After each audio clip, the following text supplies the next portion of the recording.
Hi friends, home made ಫುಡ್ಗೆ ಸ್ವಾಗತ. ಇವತ್ತಿನ ನಮ್ಮ ರೆಸಿಪಿ ಕೆಸುವಿನ ಸಾರು. ಇದನ್ನು ಹೇಗೆ ಮಾಡೋದು ಅಂತ ನೋಡೋಣ. ಕೆಸುವಿನ ಸೊಪ್ಪನ್ನು ತೊಳೆದು ಕ್ಲೀನ್ ಮಾಡಿ ಇಟ್ಕೊಂಡಿದ್ದೀನಿ.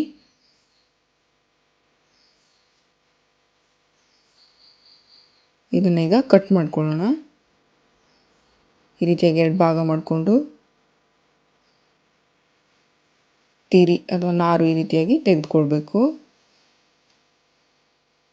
ಎಳೆ ಸೊಪ್ಪಾದರೆ ಈ ರೀತಿ ತೀರಿ ತೆಗೆಯೋ ಅವಶ್ಯಕತೆ ಇಲ್ಲ, ಹಾಗೇನೆ ನೀವು ಕೊಚ್ಕೊಳ್ಬೋದು.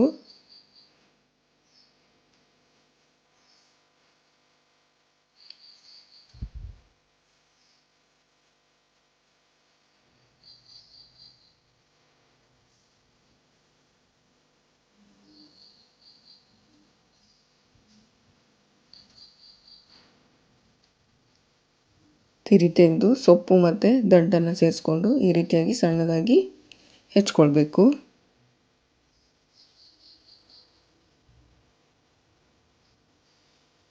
ಸ್ವಲ್ಪ ಕೈ ತುರಿಕೆ ಆಗುತ್ತೆ.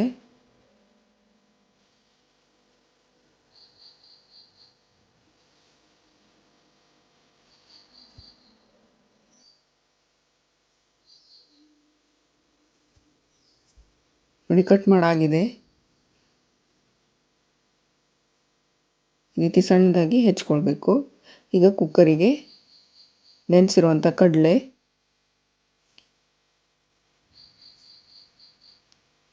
ಬದಲಾಗಿ ವಟಾಣಿ, ಬೇರೆ ಯಾವುದೇ ಮೊಳಕೆ ಕಾಳುಗಳನ್ನು ಕೂಡ ಹಾಕ್ಕೊಳ್ಬೋದು.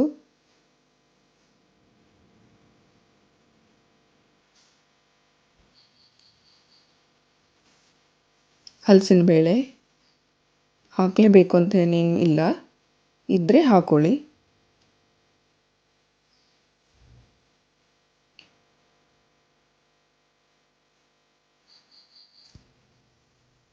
ಈಗ ಹೆಚ್ಚಿರುವಂಥ ಕೆಸುವಿನ ಸೊಪ್ಪು,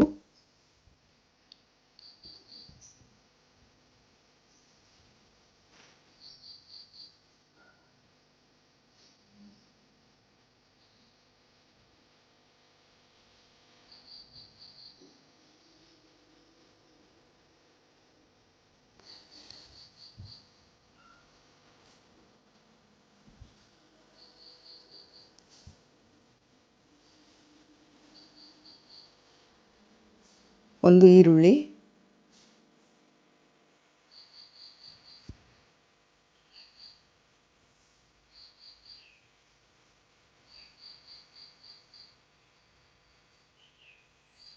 ಸ್ವಲ್ಪ ಉಪ್ಪು,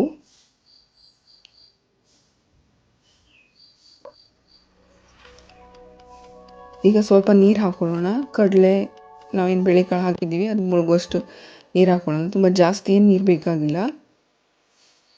ಕೆಸು ಕರಗಿದ ನಂತರ ನೀರಿನ ಅಂಶನೆಲ್ಲ ಬಿಟ್ಕೊಳ್ಳುತ್ತೆ.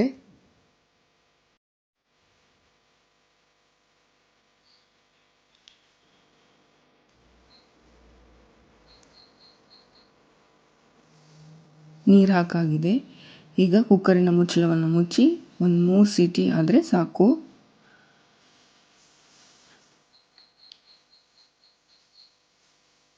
ಈಗ ಮಸಾಲೆ ರೆಡಿ ಮಾಡ್ಕೊಳ್ಳೋಣ. ಸ್ವಲ್ಪ ಕಾಯಿ ತುರಿ, ಇದಕ್ಕೆ ಜಾಸ್ತಿ ಕಾಯಿ ತುರಿ ಏನು ಬೇಕಾಗೋದಿಲ್ಲ. ಮತ್ತು ಹುಣಸೆಹಣ್ಣು, ಒಂದು ಸಣ್ಣ ಲಿಂಬೆ ಗಾತ್ರದಷ್ಟು ಹುಣಸೆಹಣ್ಣು, ಬೆಳ್ಳುಳ್ಳಿ ಮತ್ತು ಹುರಿದಿರೋ ಒಣಮೆಣಸು,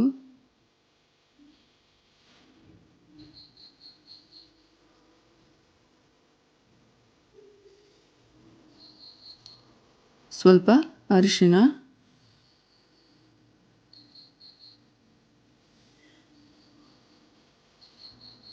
ಇಲ್ಲಿ ಹುಣಸೆ ಹಣ್ಣನ್ನು ಯಾವುದೇ ಕಾರಣಕ್ಕೂ ಮರಿಬಾರ್ದು.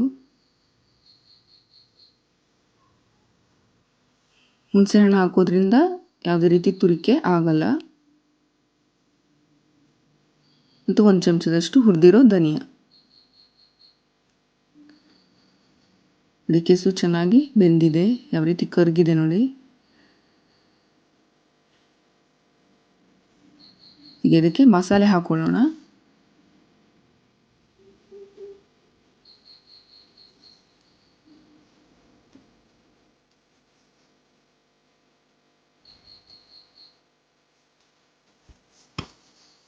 ತುಂಬ ಜಾಸ್ತಿ ಮಸಾಲೆ ಅವಶ್ಯಕತೆ ಕೂಡ ಇಲ್ಲ, ಒಂದು ಸ್ವಲ್ಪ ಮಸಾಲೆ ಹಾಕಿದರೆ ಸಾಕಾಗತ್ತೆ.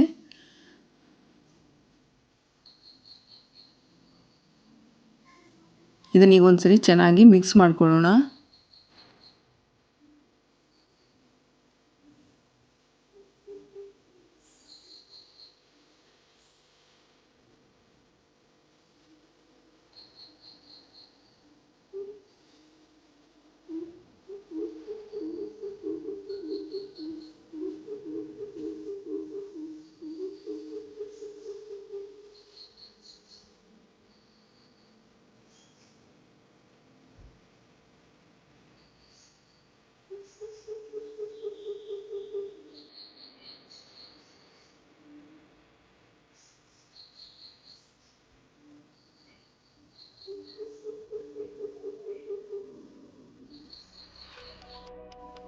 ಉಪ್ಪು ಸರಿಯಾಗಿದೆಯಾ ಅಂತ ನೋಡ್ಕೊಳ್ಳಿ, ಕಡಿಮೆ ಬಿದ್ದರೆ ಹಾಕ್ಕೊಳ್ಳಿ.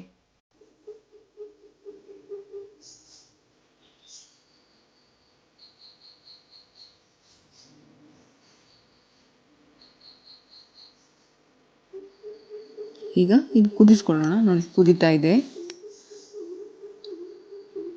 ಕೆಸುವಿನ ಸಾರು ರೆಡಿಯಾಗಿದೆ. ಈಗ ಒಗ್ಗರಣೆ ಮಾಡ್ಕೊಳ್ಳೋಣ.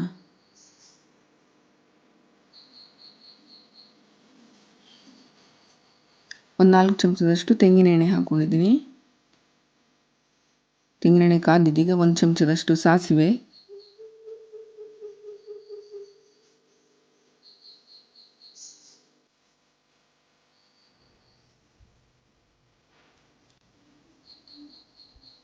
ಬೆಳ್ಳುಳ್ಳಿ, ಜಜ್ಜಿರುವಂಥ ಬೆಳ್ಳುಳ್ಳಿ,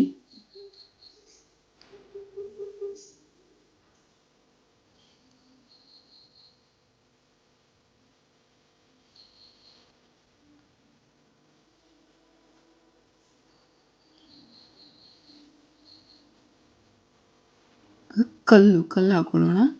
ಇದು ಬಿಳಿಗಲ್ಲು, ಬೆಣಚು ಕಲ್ಲು ಎಲ್ಲ ಅಂತ ಕರೀತಾರೆ. ಕಲ್ಲನ್ನು ಹಾಕಿ ಒಗ್ಗರಣೆ ಮಾಡ್ಕೊಳ್ಬೇಕು. ಇದು ನಮ್ಮ ತಾಯಿಯಿಂದ ಕಲ್ತಿರುವಂಥ ರೆಸಿಪಿ. ಅವರು ಕೂಡ ಇದೇ ರೀತಿಯಾಗಿ ಕಲ್ಲಿನಿಂದ ಒಗ್ಗರಣೆ ಮಾಡ್ತಾರೆ. ಯಾತಕ್ಕೋಸ್ಕರ ಈ ಕಲ್ಲನ್ನು ಹಾಕ್ತಾರೆ ಅಂತ ಕಾರಣ ತಿಳಿದಿಲ್ಲ. ನಿಮಗೇನಾದರೂ ಕಾರಣ ಗೊತ್ತಿದ್ದರೆ ಕಮೆಂಟ್ ಮಾಡಿ ತಿಳಿಸಿ. ಈಗ ಒಗ್ಗರಣೆ ರೆಡಿಯಾಗಿದೆ, ಹಾಕ್ಕೊಳ್ಳೋಣ.